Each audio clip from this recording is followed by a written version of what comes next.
Leganés Barcelona.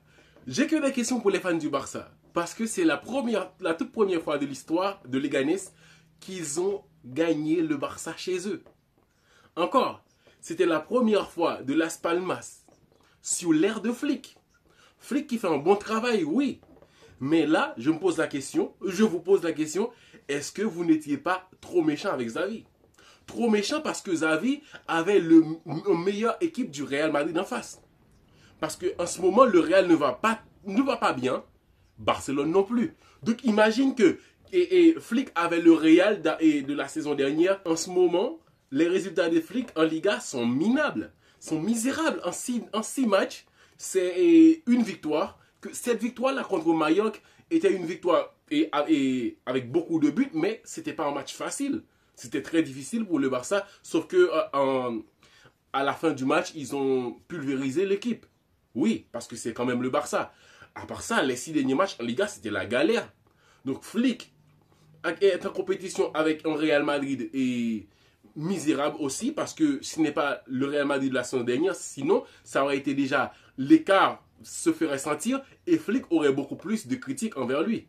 Quand même, parce que Xavi n'avait pas autant de chance, n'avait pas autant de calme autour de lui. Xavi n'avait pas Lamine à ce niveau-là. Parce que Lamine a plus de confiance, il prend plus de décisions personnelles et Xavi n'avait pas Rafinha à ce niveau-là. Rafinha, c'est quand même le meilleur joueur de la Liga en ce moment. Malgré le Barça, il ne fait pas des bons matchs ces derniers temps, mais quand même, Rafinha, pour ses stats, pour ce qu'il représente cette saison, c'est le meilleur joueur du Barça et de la Liga. Donc, il y a Rafinha qui est au niveau, il y a Casado, il y a pas mal de joueurs.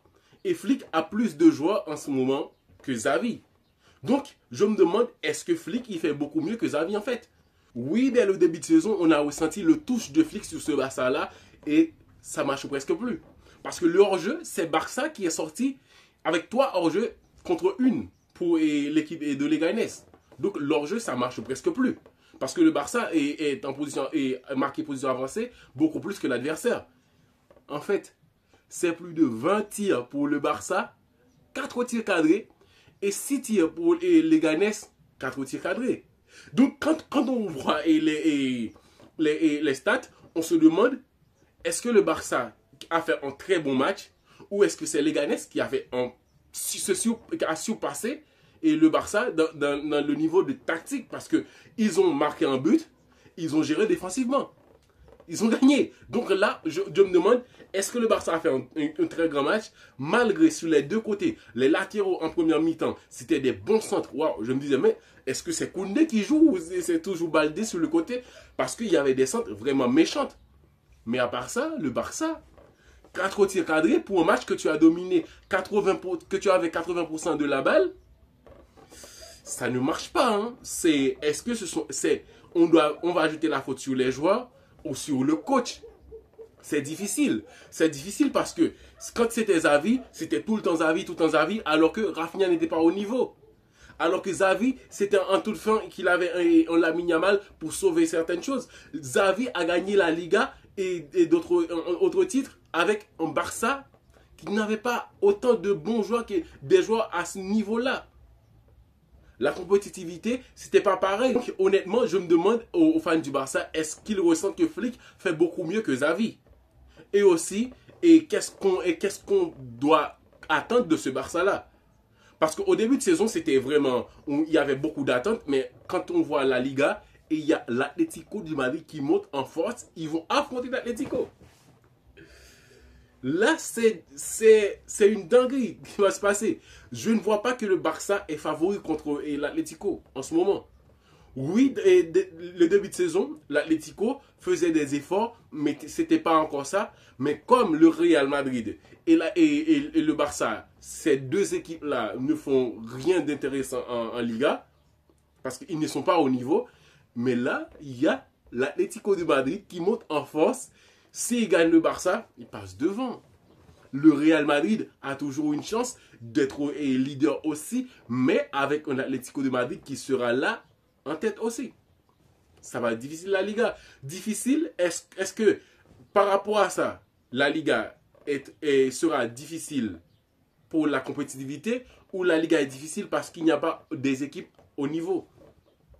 Beaucoup de questions que c'est chiant de voir que le Barça avait autant d'avantages sur le Real Madrid et de voir que le Real Madrid pouvait prendre l'avantage sur le Barça et maintenant il y a l'Atlético qui était juste derrière qui remonte pour être au-dessus.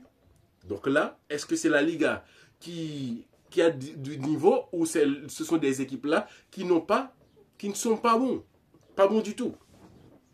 Barça, à un certain moment, je me dis, ouais, Barça, il va gagner.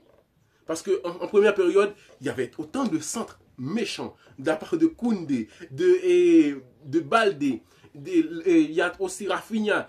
Mais Dani Olmo est baissé.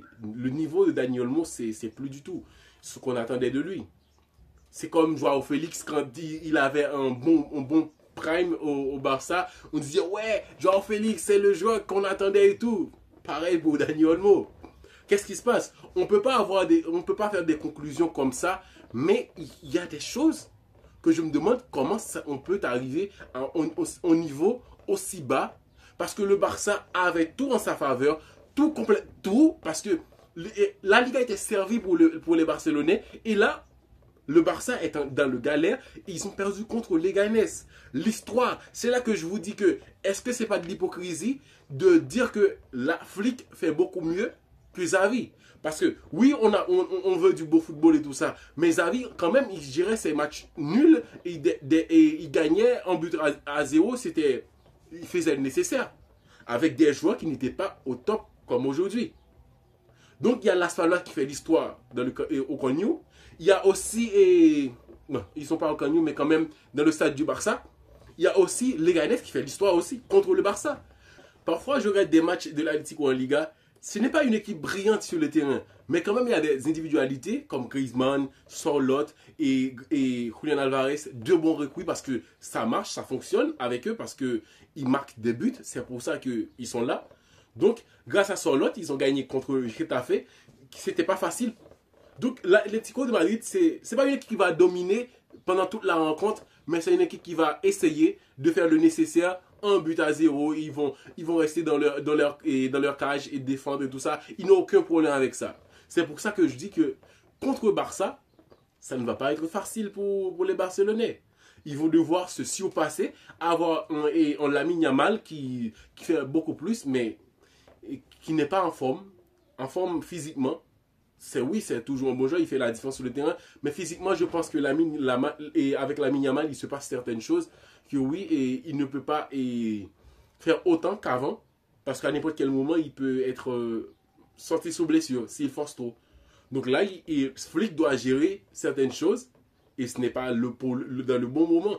Fermín López, c'est pas encore ça. Dani Olmo est en baisse. Tant d'autres choses qui se passent au Barça, mais sinon, Flick, j'ai rien contre lui. Le problème, c'est que les fans du Barça n'avaient pas autant de patience pour Xavi.